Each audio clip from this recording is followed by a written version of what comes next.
ఆరేళ్ల ప్రేమ పార్ట్ 7. అదే మీకోసం వచ్చేవాళ్ళు ఉంటారు అంటున్నా. ఏమో చూడాలి. ఇలానే అదోటి ఇదోటి మాట్లాడుతూ 6 నెలలు గడిచిపోయాయి. చాలా దగ్గరయ్యాం. తనంటే ఇష్టమని అతనికి నేను చెప్పలేదు, తను నాకు చెప్పలేదు. కానీ మా మధ్య ఏదో ఉంది, అదేంటో మాకు కూడా తెలియదు. 1-2 సార్లు అమ్మ వాళ్ళతో కూడా ఫోన్లో మాట్లాడాడు.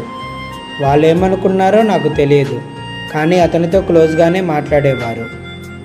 చిట్టి అయితే నాకంటే క్లోజ్గా మాట్లాడేది. ఇంట్లో అందరికీ ఫోన్లో దగ్గరయ్యాడు. నాన్నతో రాజకీయాలు, అమ్మతో డైలీ సీరియళ్ళు, చెల్లితో కార్టూన్ల గురించి తెగ మాట్లాడేవాడు. ఇతనికి ఇన్ని విషయాలు తెలుసా అని అనిపించేది నాకు.